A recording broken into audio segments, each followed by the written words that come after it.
Hey there everybody, this is Awesome Wizard from Awesome Wizard Outdoors here, and today I'm going to be doing a quick review on the Solo Stove Titan. I worked really hard on this video. I put a lot of time into it, so I'd really appreciate it if you guys subscribe. If you already are subscribed, then be sure to hit the thumbs up button, share it with some friends and family, whatever, and also be sure to enjoy the video. So thanks so much and enjoy. So here you go. Here is the Solo Stove. Of course, this is the Solo Stove Titan that I'm reviewing. And of course, I have the package that comes with it. There's a nifty little sack that it comes with that you can store everything in. Of course, it comes with the pot also. You can fit the stove inside. There's a stove. Ta-da, there, I assembled it. Real tough, right? And the pot right there, I think it's a very good pot, very durable. They definitely didn't just kind of skip the design. They put time into it, put the measurements on the side there. That's actually pretty helpful, you know. And of course they have those handle right there. There's another handle. If you'd like to, you can go to solostove.com and you can buy a nifty little tripod that you can hang your pot over the fire from. And that is if you want to spend money on it, whatever. I don't have it, but just something to let you know. Now, I also brought with me my windscreen, which I'm picking up right now. The windscreen, pretty self-explanatory. Just it's a bunch of boards, actually little pieces of metal put together through a pin. It isn't quite as durable. So be careful with it. Obviously it's thin, it's very lightweight. So while I struggle bust my way through this, I'm going to list off some facts about the Solo Stove. The packed height is 5.6 inches and the width is 5.1 inches. Assembled height is 7.9 inches high and 5.1 inches wide. The weight is 16.5 ounces. The materials is 304 stainless steel and nichrome wire. Fuel is sticks, twigs, pine cones, and according to solostove.com, other biomass. And the boil time, according to solostove.com, is 426 minutes using 32 fluid ounces of water, which I believe. So there you go. I finally got the windscreen back up. You can use those pins right there, adjust it any way you'd like, and then use the pins to stick into the ground. So there you go, Wizard, thumbs up. I hope you guys enjoyed me struggle bussing my way through that one. There are some brief facts, so there you go. Okay, so this next part I'm going to try to explain as simply as possible. This is what makes a Solo Stove really what it is. It makes it special. Same thing kind of goes for the Bush Buddy. Yeah, some of you guys kind of understand that joke. But here's a picture, and this is really simple for me to explain. But basically, there's an outside layer of the Solo Stove, and then of course you have your top piece. Now what happens is you have the holes on the bottom on your outside piece. They allow air to come inside. The air then travels through this bottom canister, which is where your wood is basically stored. If you guys are looking at it, where those blue lines, and that comes up underneath your fire. And this allows basically to fuel your fire. If you've ever blown on a fire, you know that obviously fire needs oxygen.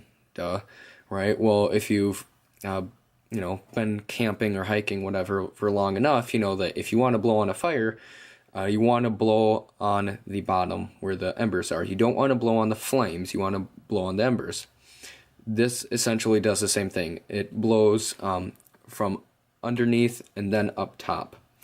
Then what happens is you have all the smoke coming from your wood, and the smoke obviously goes upward because, well, it does. So the smoke is traveling upward. At the same time, you have that top piece, which has the three little, you know, things that you can put your pot on or whatever. And then, of course, it has this weird little lip on it. Now, what this lip does, and it's really important, is it recirculates most of the smoke, actually. Not all of it, but most of the smoke.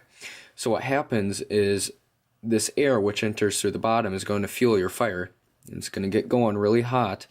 the flames are going to start climbing higher and higher, and if there is any smoke that's produced, it's going to be burnt up by the smoke. If you guys have ever done the science experiment before, you take a candle, like a regular birthday candle, you light it on fire, and what you can do is blow out the candle, but keep a match, a wooden match or a lighter or whatever, and then you light the smoke, and the smoke will light back on fire, and that'll light the candle back on fire. So essentially it's the same thing.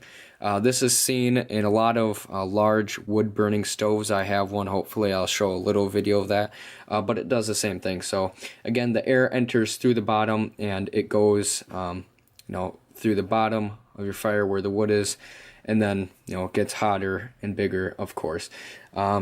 So there you go. That's just to explain it. Remember that there are multiple components to this. There's the outside layer, your top piece, the inside canister, and then there's also that real small bottom kind of well, if you'd like to call it that, where all your ashes and embers go to, of course. So this is what allows for the Solo Stove to actually be burnt really efficient.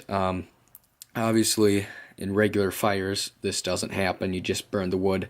In Solo Stove, along with the Bush Buddy and other stuff similar to this, what really makes it special is that you can take this piece of wood, and rather than letting all this smoke just go out wherever, out into the air, which is bad for the environment, by the way, you can take this smoke, you can reburn it, thus you're using as much energy as you can, because that's a form of energy right there that you're just letting go.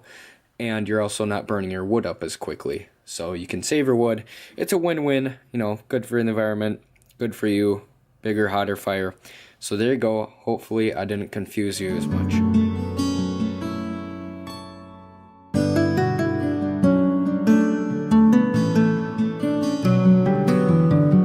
Alright, so let's talk about some upsides and some downsides about the Solo Stove, starting off with its well built. The Solo Stove has no spot, well I shouldn't say no spot welds, almost no spot welds, and that really sets it apart from the Bush Buddy and really anything else, is because the fewer spot welds you have on a piece of metal means that the more strong it is. Obviously it's kind of like gluing a piece of paper back together.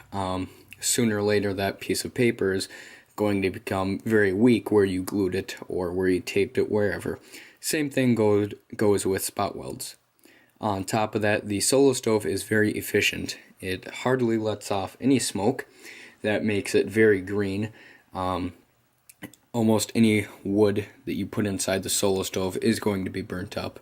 You could make a regular fire and add in 5 sticks to this fire, and those 5 sticks might last you a minute if you're lucky, right? You put those 5 sticks in the Solo Stove, and that's going to last you probably 3 minutes, and there's going to be, very, very little ashes. On top of that, the Solo Stove allows for you to pick from a variety of fuels. You don't need just to use wood. You don't need to use just biomass. You can use anything you want.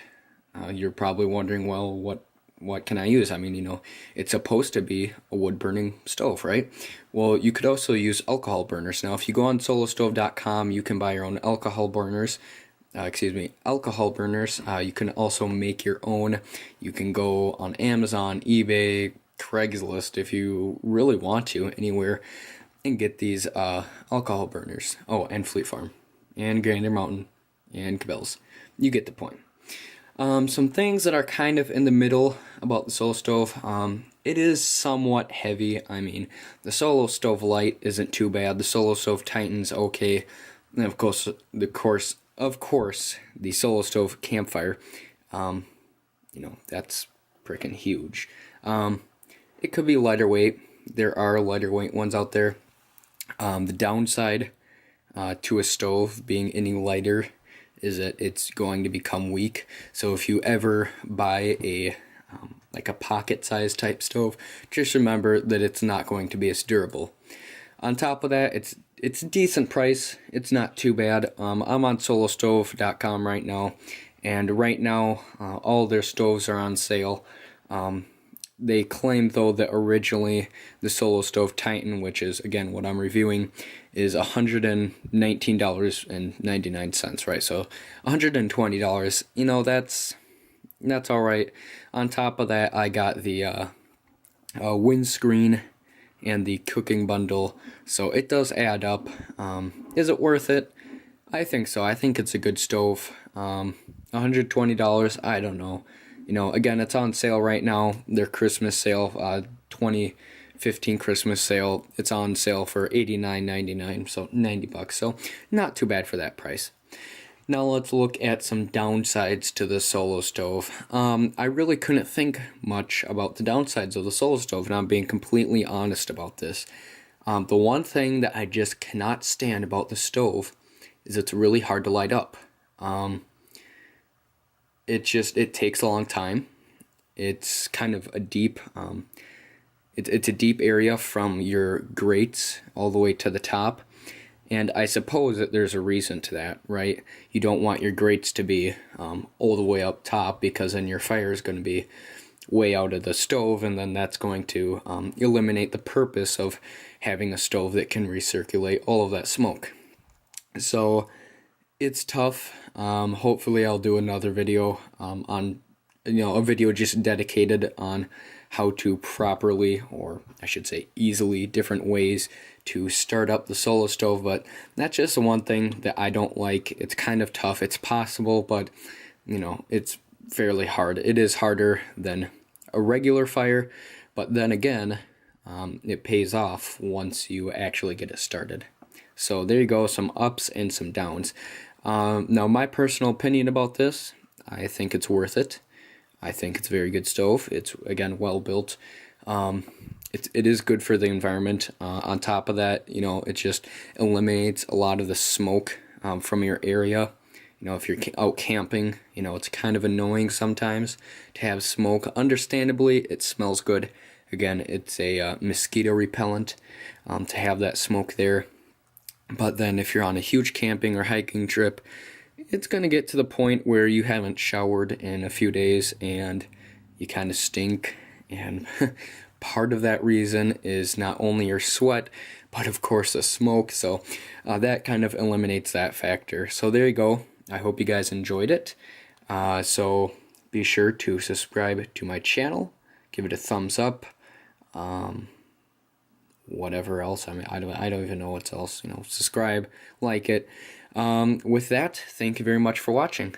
Hey there everybody, it's Awesome Wizard here from Awesome Wizard Outdoors, and if you like the video, do not forget to give it a thumbs up, comment on the video if you'd like, and share it with all of your friends and family. Now if you don't have any friends and family, then I would highly suggest that you get off YouTube and make yourself a social life.